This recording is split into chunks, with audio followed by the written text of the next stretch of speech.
Hey everybody, this is Kelly. Welcome back to another episode of Ask a Therapist. Today, as promised, I'm going to do a video on questions and assumptions about bisexuality and people who identify as bisexual.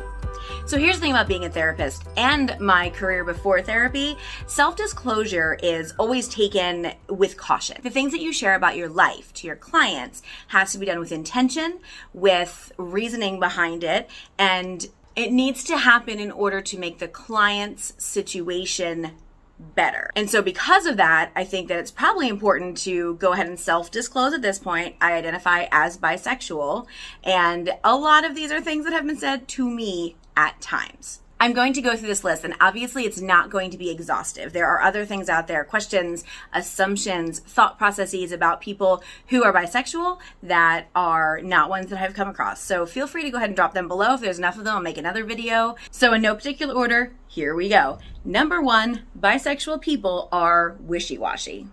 I understand where this one comes from because if you look at it from the perspective of someone who is generally attracted to the same type of person all of the time, when they see someone who has such a broad spectrum of people they are attracted to, that can become very confusing. We see things through our own lens and what we understand. And so we look through our lens and think, if I was doing that, why would I do that? Or what would be my motivation? Or what would I be thinking about while I'm doing this? And that is what we assume other people are doing. This assumption exists within the heterosexual community also about other heterosexual people. If you have a woman who goes after one particular type of guy, and then you have another woman who all of the men that she has been in a relationship with or attracted to in any way just sort of span like a whole range of things. The assumptions people make about her is that she's looking for something to fulfill herself and not looking for a partner for life. It's a very weird phenomenon, but it exists. It doesn't shock me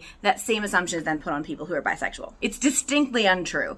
People who are bisexual are looking for something different than people who are not bi. That's it. Some people will say that gender is just not a specifier when it comes to who they're attracted to or who they would be interested in having a relationship with, which is valid. That's a valid statement to make. And anybody who doesn't understand it, it goes back to that whole, you don't have to understand it to make it valid, and you don't have to understand it to not judge it. Just because it's not for you doesn't mean it's not for other people.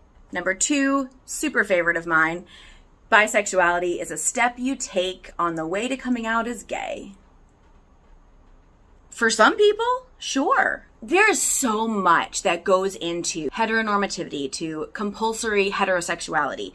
We are indoctrinated before we even exist as a human sometimes about what we are going to be and what we are going to do with that, who we're going to be attracted to, how we're going to exist in this world. Those assumptions are there. The root of this particular assumption is because people have known people who've said they're bi and then said they were gay. And so they kind of just assume that's generally what happens. For some people, it is the steps they take. It would be unfair of us to say this is patently untrue. However, the ideas of compulsory heterosexuality and heteronormativity do play into how we reveal ourselves to people. You have to know that you're safe. You have to know that you're not being judged. You have to know that they're going to keep it private where it needs to be private because not everyone is safe. And that's a hard thing. People will interpret your not wanting to come out to people as you not being sure or you being scared, and why aren't you just proud of who you are? Why can't you just be who you are? We can't be who we are because not everyone in the world is safe. And if you don't understand that,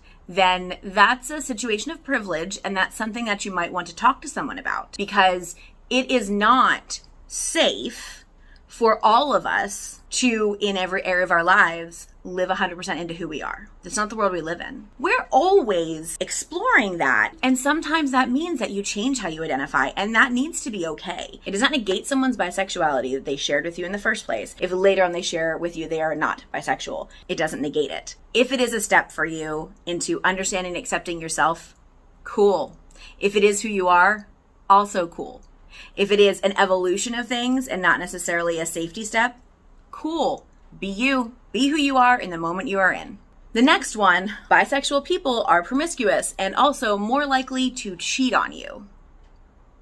What? This one's gross to me. I mean, actually gross, because what it does is it takes people down to their most base needs and desires of sexual intimacy, and it makes them only that. The reason this is an assumption is closely linked to the next one we're going to talk about, but I want to say this one thing first. The understanding that someone is going to go somewhere else because they can be satisfied with either gender and they're going to go somewhere else if they find something better, that is on the person. If a person is a serial cheater, if a person is someone who is in a monogamous relationship and is doing things non-monogamously without the consent of their partner, that makes them a cheater. A bisexual person is not more likely to cheat than a gay or heterosexual person. That's not how that works. It is in the person whether or not they are going to cheat. When that idea is shared, especially in the context of a relationship with someone who is bisexual, it's very harmful. And the reason for that is because it's taking one partner's insecurity and putting it on the other person. So if I, as a partner, am with someone who is bisexual and I am not, and I'm looking around thinking, oh, you could be attracted to any of these people at any time. It's not even like we're just talking about half of them, right? It's not even like we're just talking about a third of them or an eighth of them. We're talking about all of the people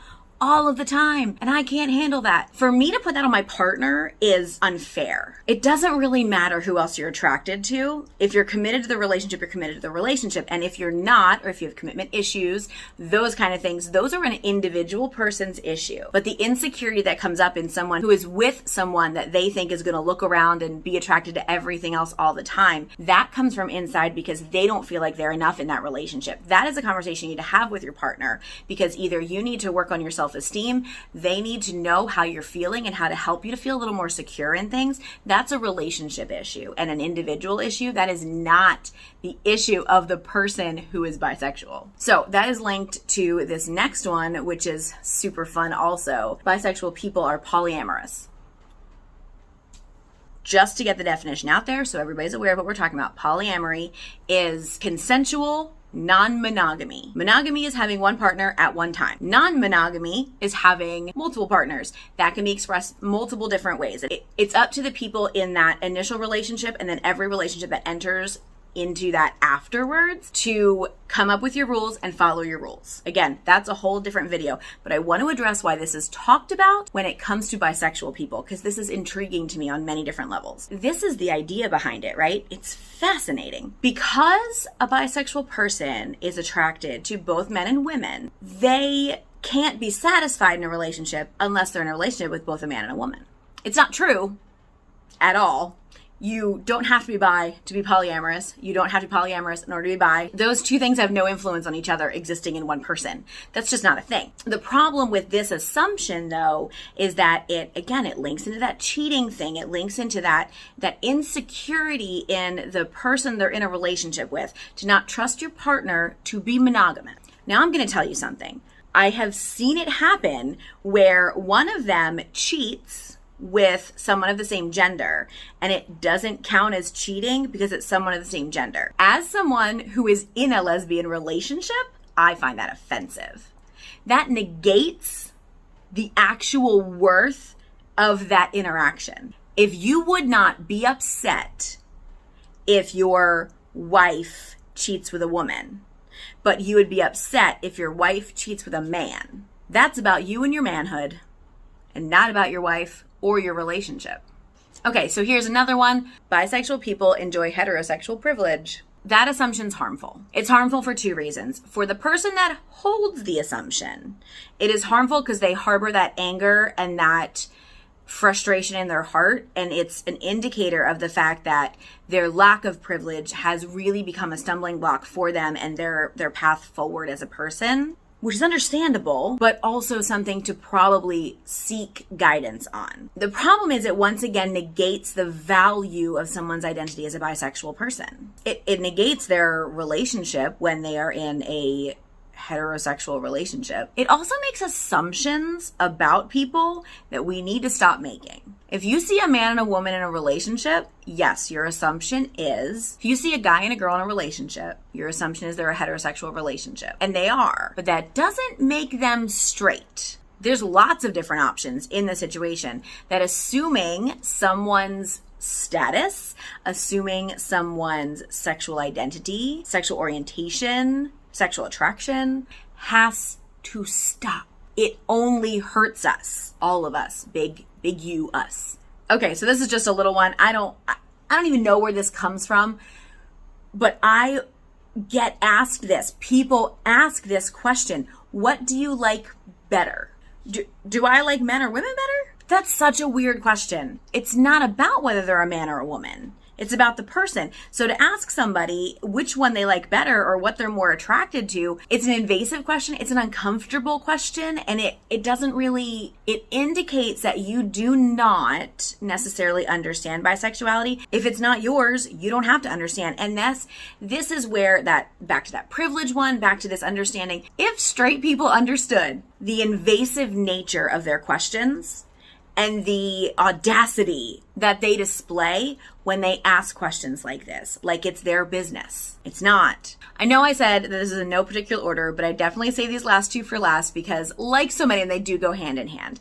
Your identity changes when you're in a relationship. Now, I did sort of already address this one, but I want to address it specifically again because it's wrong. I am bisexual. If I'm in a relationship with a woman, that can be called a lesbian relationship, but that does not make me a lesbian. It also does not make me straight to be in a relationship with a man.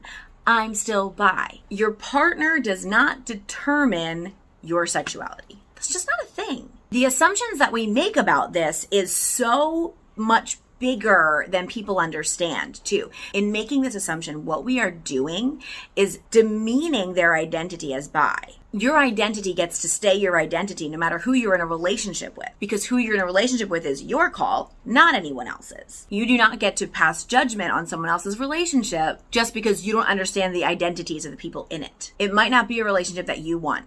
Cool. You're not in it. And the last one that I want to talk about today is validity. Bisexuality is not valid without experience. Excuse me? People know who they are. If they don't know who they are, they get the time to decide who they are. They also get to change that multiple times. You cannot negate someone's identity as a bisexual person just because you've never seen them in a relationship with someone of the same gender. In recent years, multiple famous people have come out as bi. The problematic part I've seen come more from fans. A famous actress who's married to a man, another famous actor, comes out as bi. It counts less than a famous singer who comes out as bi but is in a relationship with another woman. Why is her identity as bi more valid? Because you know and have seen she's had relationships across the spectrum than this one that you've never known was anything other than straight until they told you.